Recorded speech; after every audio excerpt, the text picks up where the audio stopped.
Hello, my wonderful friends. It's me. I got another story for you, as I usually do. You know what time it is. This is from Reddit user A Small Army of Crabs. I really like your name. This is a Legbeard Semi-Fanfiction.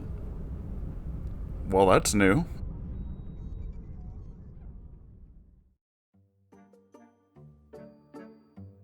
Hello, O wonderful moon herd. May your powers ever guide me in writing this story that turned out much longer than I thought it would.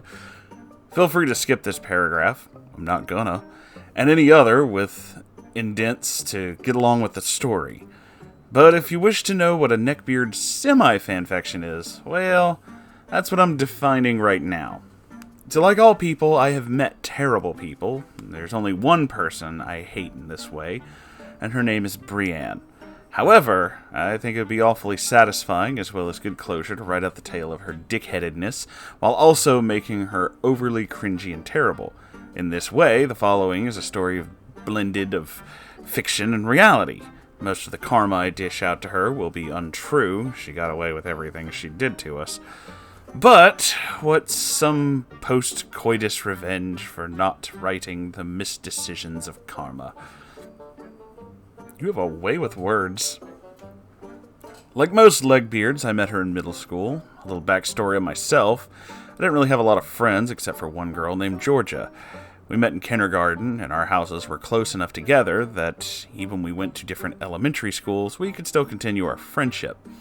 I wasn't bullied so much as ignored when I was younger. People didn't really mind talking to me, but just long enough until someone else came along to talk to them. Therefore, I really wanted to make friends once middle school started. I found Georgia again, we're a good pair, and I managed to pull rank well enough to join the group. In retrospect, none of us shared any interests. They all like anime and drawing. I'm more into YouTube and writing. There's about 7 people in the group in total, but we'll do a quick character summary of the people I remember, and they're actually important to this story. Jennifer, she was very quiet and sweet. Georgia, very forgiving. Myself, Sarah, more confident and stronger than the others. And Brienne, the Legbeard in question. Let's be perfectly clear here. Everyone sucks in middle school. Truth.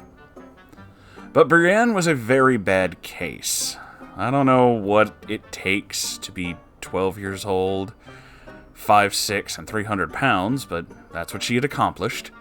I'm not exaggerating when I say the locker shook when she walked past. Again, middle schoolers are obnoxious. But most kids knew to avoid black lipstick and neon green belly tops. I'm hesitant to call them crop tops because the shirt never ended, it just kind of blended. When I say that she was unaccomplished, she was. I think she did ice skating for a while until she snapped her skates. After that, she went into swimming, but gave up when she didn't win a medal in the first tournament she went to. She then took up baking, which she still does today.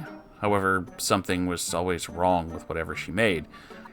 It was like she had a whole bag of cheese puffs and had to squirt it out in her washroom. Then, without turning on the fan, she baked the cookies over the steamy toilet. Ew.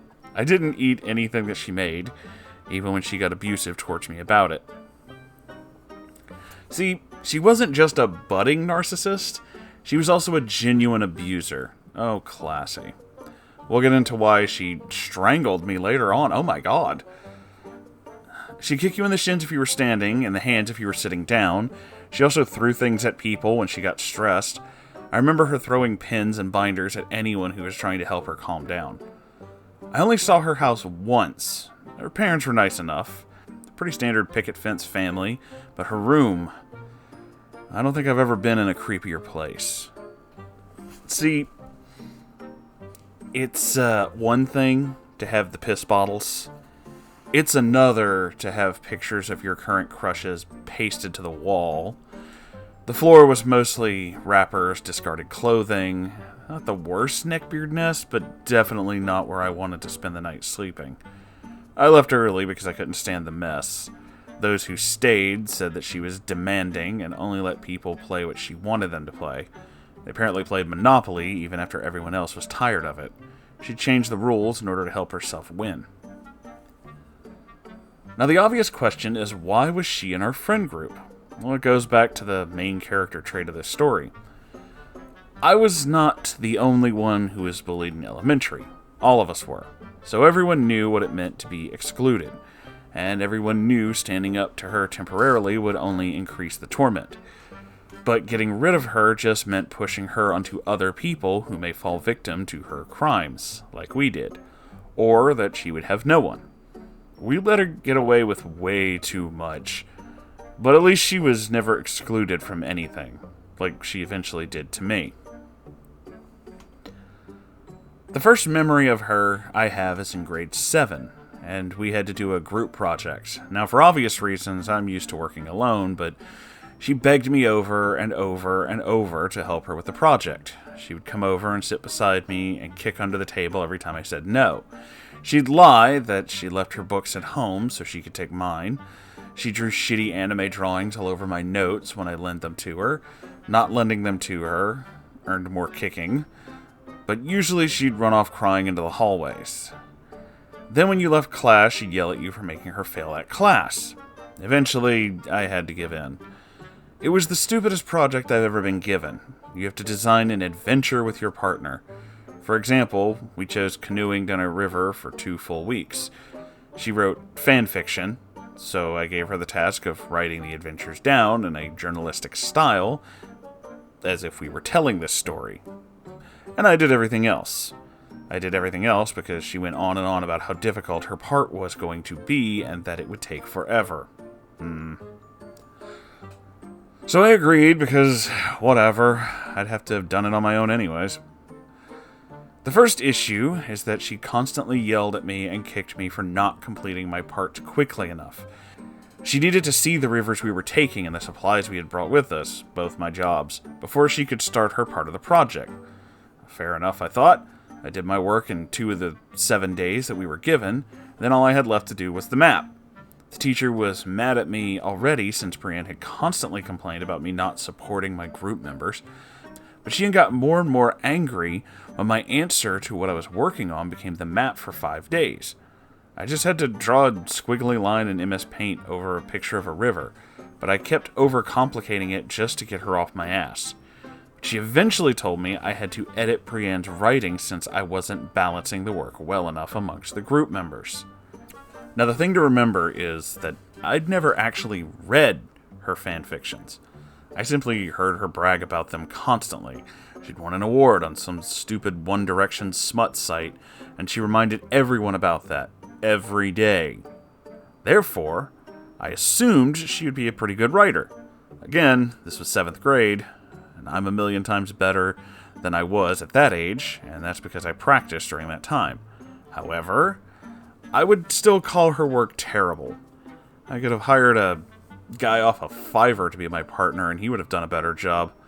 I think in 5 paragraphs she used 1 period. Oh, God. It was so bad I couldn't even tell what was going on. It wasn't even written in chronological order.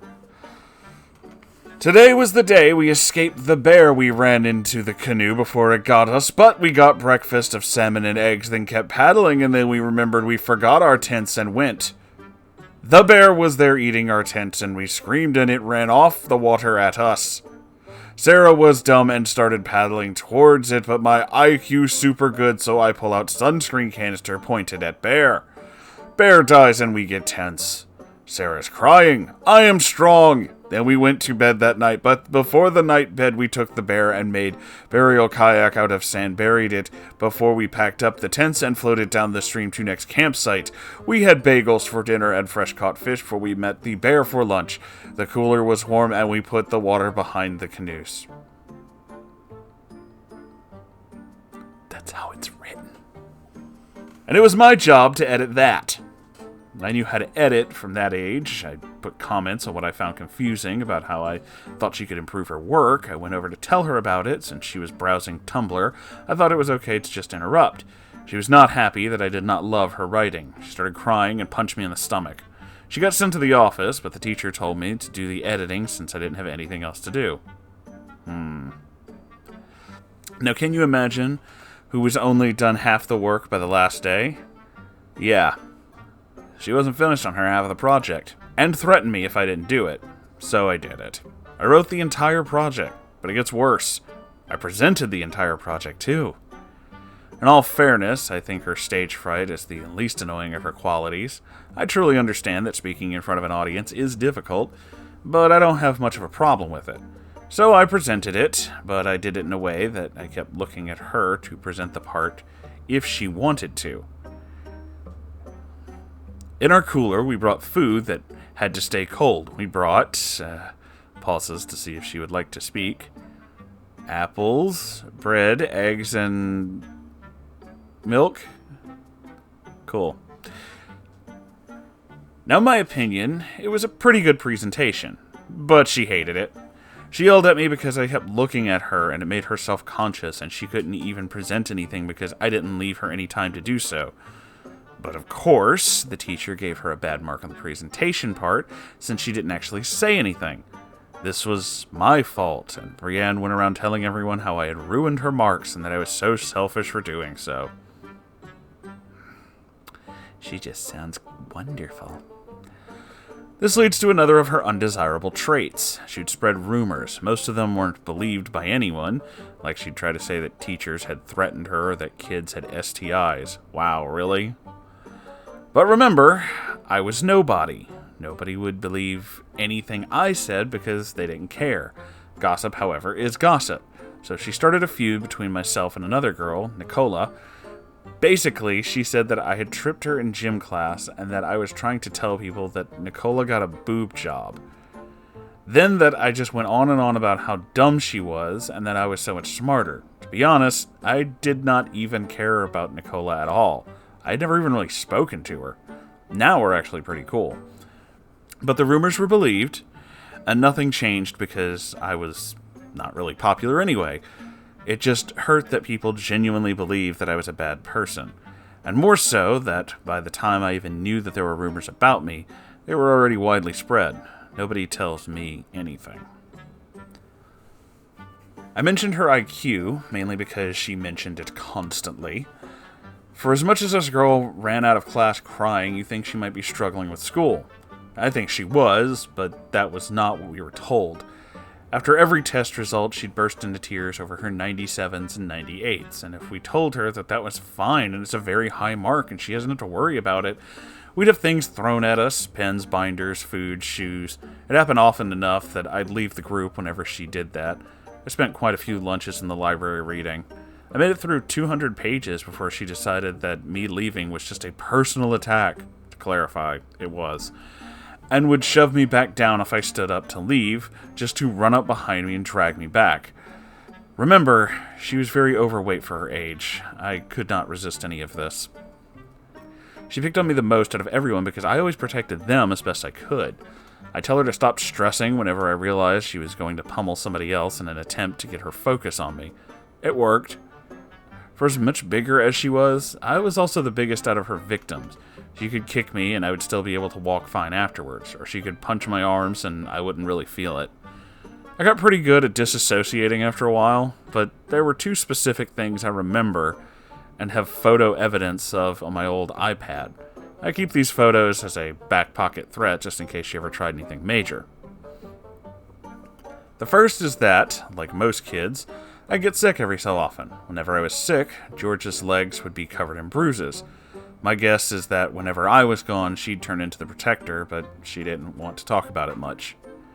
And the other was Jennifer. Jennifer is one of the only people I could call a precious bean. She's very small, around 5'2" perhaps, very bookwormy, and does not talk much, but her heart is made of gold. One day, Brienne was bemoaning us with how she had no friends and everyone was so mean to her, and Jennifer piped up with, well, maybe it's because you never treat anyone with respect. Complete mic drop moment. It was obvious that things had boiled over the top, but Brienne, asshole fucking terrible person that she is, went off on her.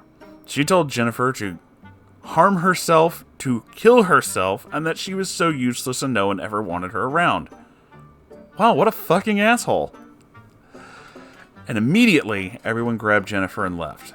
I stayed with Brienne, as was my custom at this point in the year, to make sure everyone else could get away. I was silent. I fucking hated her. but I couldn't leave the group because everyone else would be subjugated to her torments without me protecting them.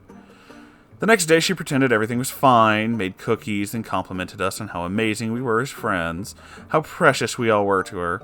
I definitely skimmed over that part. She had a nasty habit of acting like people were her friends. There are multiple times she screamed at people and cut off all communication for months, and then she'd slither her way back in. She'd bring you gifts and talk on and on about the good old days and how much she missed everyone and how she's so mad that you never reached out to her because it's so hard for her to approach people and that she thought you were mad at her, and don't you feel bad for making her feel guilty for so long? And grade 8 was over. A lot of extra stuff happened with me, and I'll summarize it as best I can. I gained a new skill, panic attacks. Yay. Therefore, I was super sleep deprived, angry as hell, and did not give a shit about my future for a while. I've never really been diagnosed, I just refer to them as this because that's the most accurate word I have for them at the time. It's a long period of me not being able to breathe and being horribly scared. This happened every night for a full year until I started to get the hang of calming myself down. Now I only get them infrequently, and I can take care of them within a day or so. But I was up until I actually passed out from sleep taking over, so I was usually getting 1 or 2 hours a night, and they rarely happened around other people for some reason. Yeah, those are horrible. I think I've only had one a few times, but yeesh, yeah, I know how that feels. It sucks. The first day of grade 9, Georgia and I meet up after school to discuss our impressions. See, it was funny because we saw the same kid and we both thought that he had nice hair. The next day, our group was hanging out at the bus stop. I mentioned that I'd seen a kid with the nice hair during gym class, and she told me that he was in her English class. Now take a pause. I wonder why I remember those details so specifically. It's because trauma tends to cement certain things into your brain. Next, Brienne asked which guy, and I told her. I can't really tell you, it's like an inside joke. You have to tell me. Nobody else here knows what we're talking about, and they don't care, just like they don't care about you.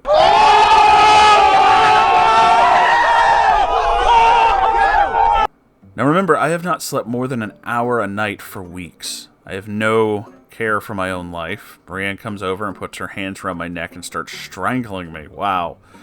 Holy shit. She's not doing an amazing job, but I did feel my windpipe being pushed back forcefully. Luckily, my adrenaline response was pretty mellowed out from the constant panic attacks. The only thought in my mind was, they're gonna have to pull her off me.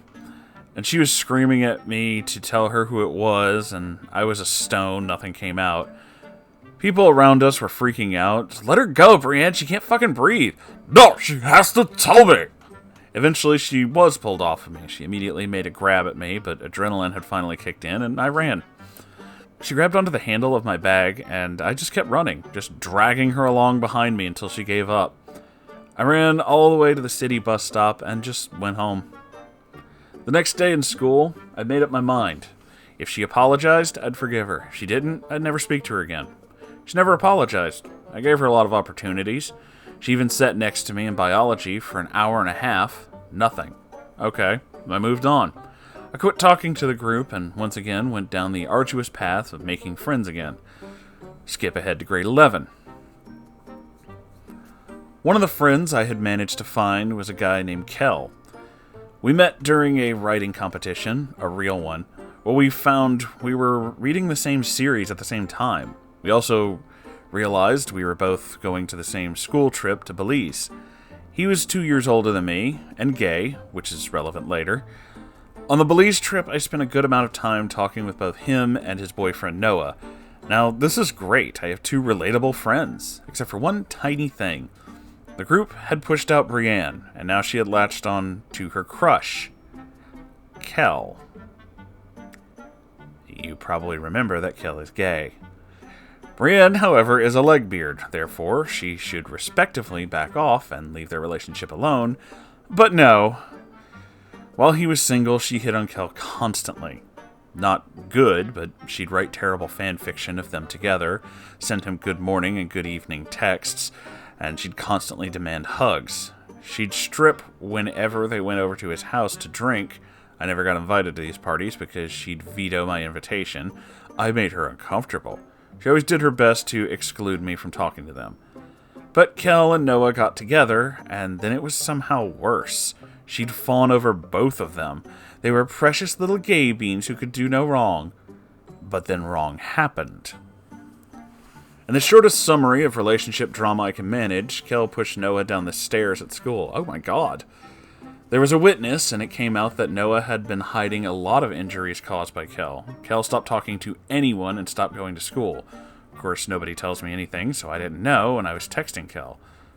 Hey, you missed a lot of school. Are you sick? You didn't hear? Nah, I didn't see Noah today either. And he realized that I had no clue what happened. So I was texting him like normal, up until this point. Brienne and I were exchange friends between them. If she was there, I wouldn't show up. If I was there, she'd stay away. But the next day, she came up to me and immediately told me everything. My line of thinking was, it's better to keep playing dumb. It's better if he still has someone to check up on him who he can trust. Her line of thinking was that it was immediately my fault he stopped talking to her, and that it was my problem to make him text her again. And she was not waiting. I think it's an intriguing thing to look at my emotions since meeting her in 7th grade. When I first got to middle school, I was hopeful and determined to make friends. And in grade 9, I was so angry that I was willing to die in favor of her looking bad. I was constantly angry, and little things would set me off. Even seeing her in the bathroom or something would immediately cause me to raise my hackles. And as I stopped seeing her and stopped talking to her, I really mellowed out. I worked on improving myself, fixed my sleep schedule. I started trying to eat better and work on my hobbies like writing and music. At the time, I thought it was simply my hormones going down as I finished puberty. Then this situation happened, and immediately, my blood was boiling all over again. And I realized that a lot of my childhood suffering had come from her. Suddenly it was my fault if Kel decided to do something crazy. She would guilt trip me all day, every day. We shared a class, the whole class, an hour and 20 minutes. She was kicking at me, demanding that I make Kel talk to her, that I make sure he doesn't hurt himself or something like that, which he will surely do if he simply cannot talk to her. Now for context on myself, I have a very limited amount of emotional space. If I'm feeling good, I can deal with one other person, until I feel bad again. For this reason, I avoid looking after anyone with any severe problems. Not to say that I wouldn't be there for him, but I don't advertise it. For example, I was also talking to Noah during this time on his end. Basically, all of his friends were telling him to go to the police, and he really didn't want to. I knew his favorite snack was sesame snaps, so I'd walk down to Safeway with him, and we'd get some, sit in the ballpark, and I'd do my best to put it in some perspective. We talked about his future goals. I told him it's not his job to stop every bad thing in the world from happening at once, and he can focus on just losing the person that he loved for now. It's very surface level, but I think it helps nonetheless. But if Noah had been crying to me and saying that he was going to harm himself, I wouldn't have been able to do anything except harm myself, cry, and beg him not to do that. Brienne was demanding a different technique than mine, called "call him and tell him that I hurt myself if he doesn't talk to me." Real fucking classy. I told her I would not be doing that. I got a lot of kicks for that, but I was also done with her shit. And finally I snapped. "You're not helping. Go away." And she cried and ran out of the classroom.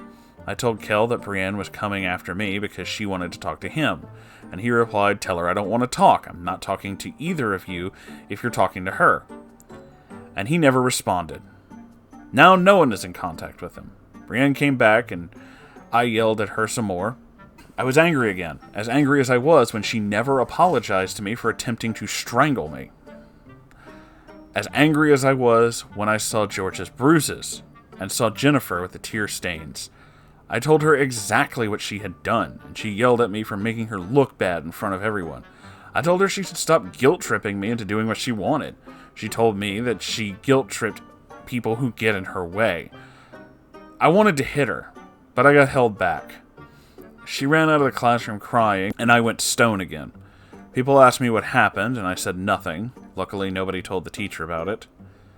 That night, I went home, I took the next day off school, and I knew what I had to do. I had to get her out of my life. Here's the unabridged message I sent her that night. I've decided that I no longer want you in my life. My explanation will be short because, frankly, I don't want to give you that much more of my time. Consider doing this over Snapchat my way of making sure that I don't become like you. On Friday, you told me that you make people feel guilty to get your way, on purpose, with direct intention of making them feel bad for your own personal benefit. You've obviously been doing that your whole life. I only met you in middle school, however. I thought you were mentally fucked or something, but I never thought you were despicable enough to do it on purpose. The first time I left, it was because you tried to strangle me. And I know it didn't seem like a big deal to you, but I personally like being able to breathe. I don't want friends who can't keep their hands off of me. But even more sinister is that manipulation. If you had a bad day, it was my fault and I had to fix it. I was good at math, so I had to help you with yours before I could even start mine. I was bad at French, and I still had to make sure that you had done everything perfectly, even if I didn't understand it myself. It feels like whenever I said no, you just guilt-tripped me into doing whatever the hell you wanted. And I know that you don't care about me. I'm no saint. I can be a piece of shit too. But I still remember the bruises you left on George's legs. Hell, I took photos because I knew you would deny it. I won't send them to you because I'm not that sadistic, but I feel sick looking at them. She's done nothing to you, and you have no right to treat her like that, especially since you know you're taking advantage of her because she's too nice to tell you to fuck off. In the end, this is between the two of us. I am perfectly aware that I have to spend 3 hours and 45 minutes with you every school day, but we can make it more pleasant between the two of us by keeping it civil. If I have to cuss you out in front of the entire class because you don't leave me alone, that's on you, and they'll believe me when I have to tell them about you and your shitty personality. So just shut up, keep your anger to yourself, keep your hands off, and we'll both keep ours clean. I haven't told anybody else about this, mainly because I hope at some point you realize how disgusting you are and decide to change. You still deserve a chance, just not one with me. Please refrain your conversations about me to "we had a falling out" or something equally vague. I'm still going to talk to our mutual friends. Do not attempt to turn them against me. And it worked, surprisingly enough. She once again tried to rumor her way out of it, didn't succeed. But there's still one more run-in with her. Now, remember how I never had a chance to drink at Kel's house? Well, luckily around here, the whole grade gets together for massive parties. This was the first one, and I was ready to get drunk. I had never really drank heavily before this night, and we'll give all you moony horsey youngings some advice. Do not drink things quickly for your first time. Yeah, pacing yourself is deeply important. First I thought you were calling me a youngling, and I'm pretty sure I'm older than most of you. Take it slow, you'll keep up perfectly fine. Make sure you feel the changes little by little, not all at once. This is especially important if you're like me and have some issues with panic attacks. Now that night, I got very fucked up. Had a half a bottle of gin, 4 vodka sodas, and whatever other drinks people would let me try in about an hour. Oh yeah, that's a little too fast. I was unsteady enough that I thought I was going to fall into the fire pit. Basically, I knew I was a hazard, so I went up to a bunch of random girls and told them to find Vida and send her to me, and that I'd be by the road. They pulled through, and Vida arrived to look after me, which was good because I was not having a great night. I was scared, really. I was throwing rocks at anyone who was checking on me that wasn't Vida and was screaming at most of them to get away. Now, while this was happening, Brienne was trying to start shit. She went up to some girls and went on about how horrible I was. I'm ever grateful they stood up for me, but Brienne, ever the saint, had to go on and tell them about how horrible I was and that how I should hurt myself. And that maybe I'd have the guts to do it with all the alcohol I had. You're a fucking asshole. She got beat up that night, actually. I never saw, but apparently it was glorious. She had 3 rugby girls and a dancer on her. They had to be pulled off and held back. She was kicked out of the party. So, that was a lot longer than I thought it was. My apologies for not splitting it into 2 parts, but I think it works best as a whole. I want to give a shout out to Moonhorse, that's me, for making such a lovely community. I'm glad that you're all here, and I'm glad you're a part of it. So I'll thank you here. This post is to test the idea because I actually have an abusive ex-boyfriend, and I want to neckbeardify and dish out some hypothetical karma to. But I know who it was that was demanding love for myself during those months. It was all of your videos. Once you mentioned that if I get sweet enough, you'll start crying, so that's the plan. That's something I should take as a warning. You gave me the courage to get rid of someone who is leeching away my light and my creativity. I could never imagine writing something for so long and taking up so much of my time away from him to do it when I was in that relationship. Thank you for demanding that I believe in myself and what I deserve, and if people like this, I will eventually neckbeardify him as well.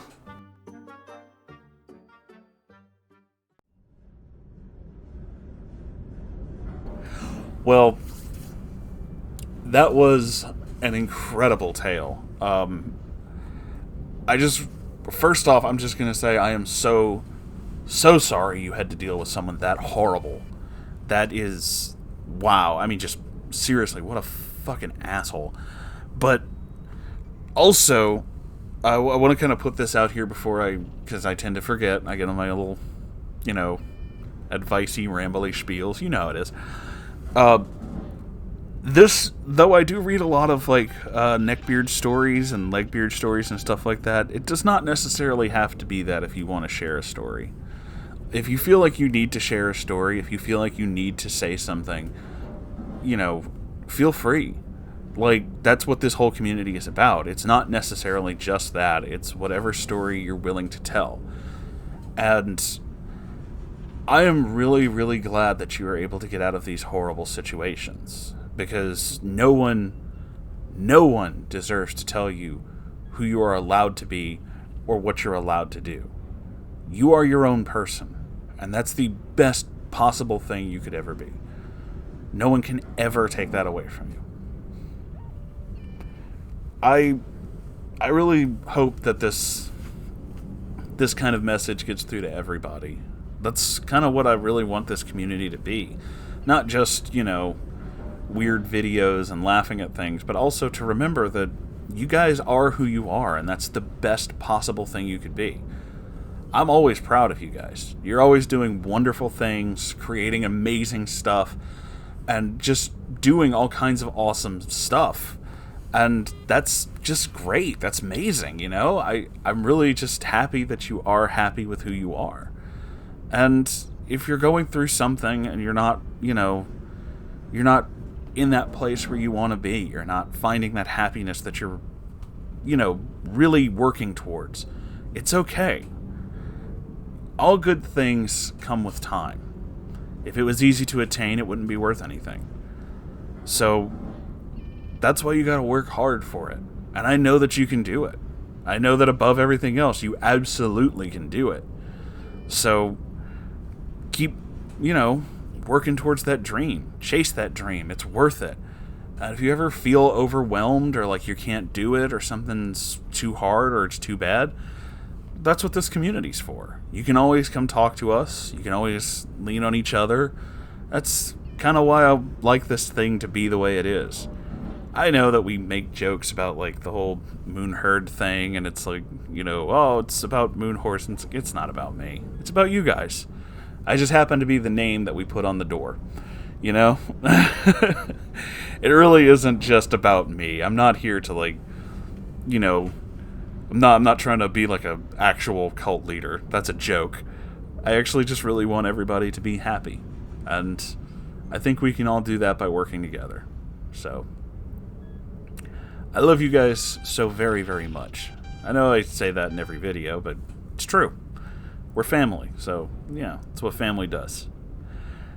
I hope you all, enjoyed this, enjoyed everything. I don't know where I'm going with this, but I hope you enjoyed it anyway. And, yeah, I'll see you in the next video, you guys. Take care of yourselves. I mean that. And seriously, if you ever need help, tell somebody. It's okay. I love you all, and I'll see you in the next episode. Goodbye.